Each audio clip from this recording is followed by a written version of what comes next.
Okay, so you can probably see what kind of day I've had by the fact that I've jumped now from school to home. Let's go through the answers together. Now I've given you 10 questions with thinking answers, so hopefully you were able to kick the rust out of your brains and get me some thoughtful and insightful answers. So I've got a list of them in front of me, so I'm going to go through them and I'll tell you what I think the answers are. Your answers might be different, and that's okay so long as they're intelligent answers. Number one, why is the book this extract is called Fingerprints of the Gods? When we touch things, we leave fingerprints, we leave evidence, and that's what he's saying here, that these people have left evidence. Their fingerprints are dotted around. They've left evidence and proof behind that they were here, and the proof is there for anyone that wants to see it. That's what he's trying to say. He's saying that there is an indelible mark left on this planet that somebody has been here and has been messing around or creating things on Earth, but according to history didn't exist. What's special about the Piri map? What's special about the map is that it couldn't have existed. The fact that Antarctica was mapped accurately in a way that we weren't able to do until the 1950s suggests that it must have been uncovered. Couldn't have been covered in ice. They must have got a very accurate read off of it. So it's way ahead of its time. It's not a possible map. If we take history that we are taught as absolutely fact, then this map is simply impossible and could not exist, but it does.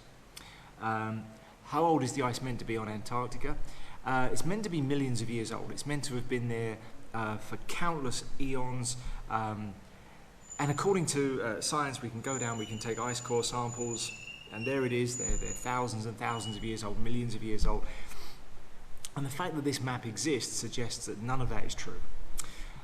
What famous people endorsed Hapgood's findings? Well, there was two mentioned in the text. We've got Albert Einstein, who took an interest in the maps and wanted to see more research done because inquiring, intelligent mind, and John Wright, the president of the American Geographical Society. So famous people, intelligent people wanted to find out a bit more about what he was saying. What eventually happened to Hapgood's findings? Well, nothing. They were shunned. He was ignored, derided, laughed at, and eventually lost his status. He didn't go any further. His ideas never went any further. That happens a lot when we get this kind of discovery that doesn't fit the mainstream, doesn't fit the story. It gets brushed under the carpet, destroyed, disposed of, whatever. This happens a lot in history, especially in recent history, where people have made discoveries or made suggestions and have committed suicide shortly afterwards. Look it up, it happens a lot. How did Piri construct the map?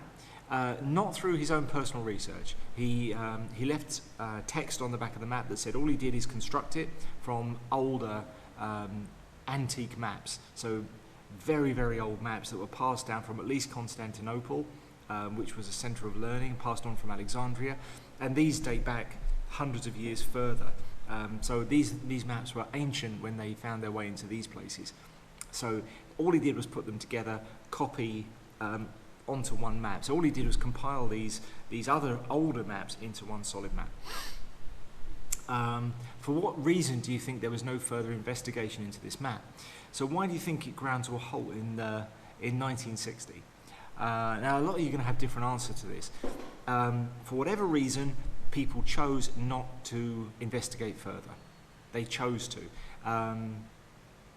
Somebody made a choice not to dig in, not to find out what this means, not to find out if the map was a hoax, not to find out if what this really meant, because it upset everything in the narrative. We're being taught a certain thing is true, and you're not allowed to question whether that thing is true. Look around you today, it's got even worse. You're told that this is absolutely fact, this is the way it is. You are not allowed to question it, and people that do question it lose their jobs, their homes, and sometimes their lives. Take teeth, for an example.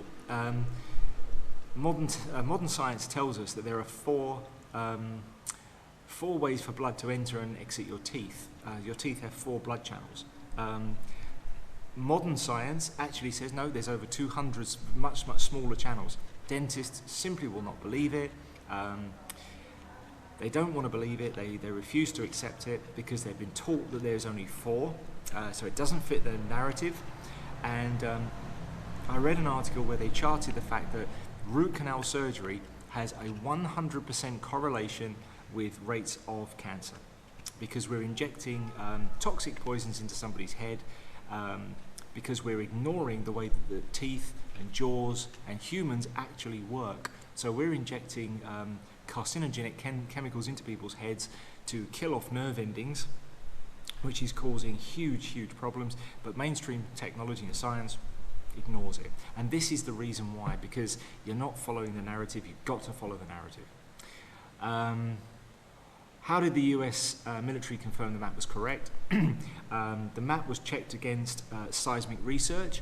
Seismic research is where they've got echoes from below, so they can map the actual rock below the ice, and it matched up perfectly. In what year was the continent of Antarctica discovered officially? 1818. Obviously, the map tells us that's not true. Interestingly, Google Classroom suggested 1820, which was wrong. Shock horror. And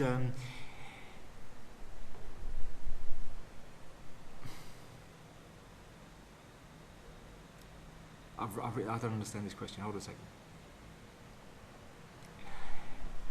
Okay, it was clear, sorry, hang on. It was clear that ancient explorers had navigational technology that wasn't surpassed until when?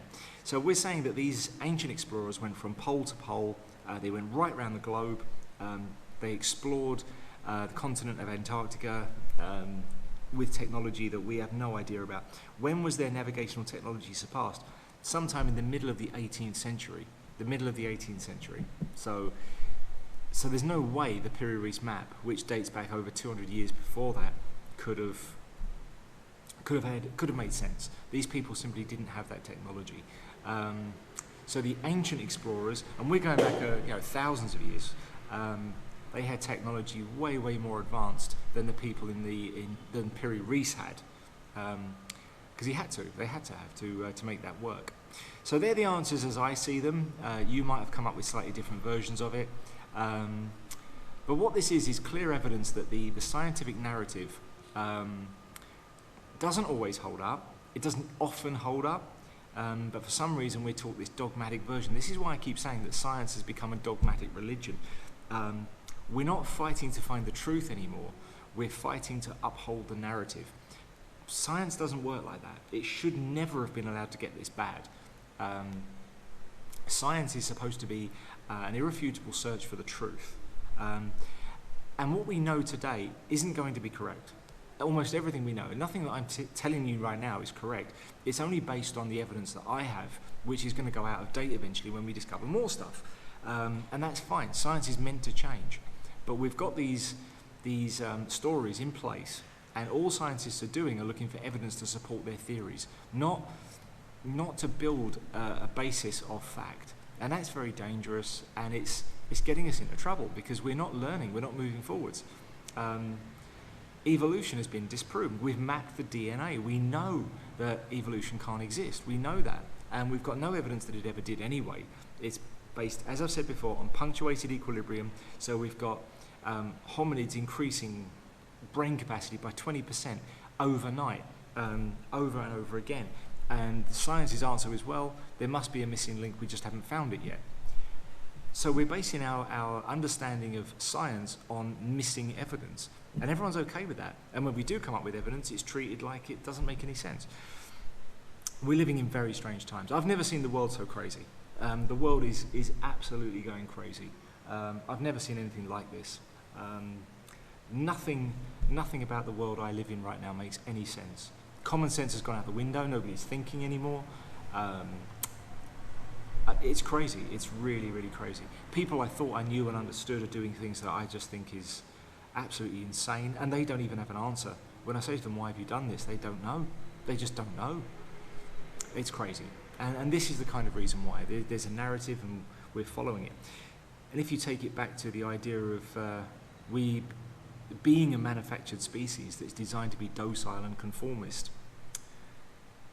Look at the theory of evolution.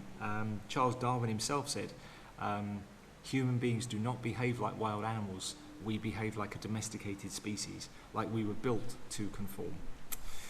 So, I'll leave you with that thought. Thanks for listening. Have a good day.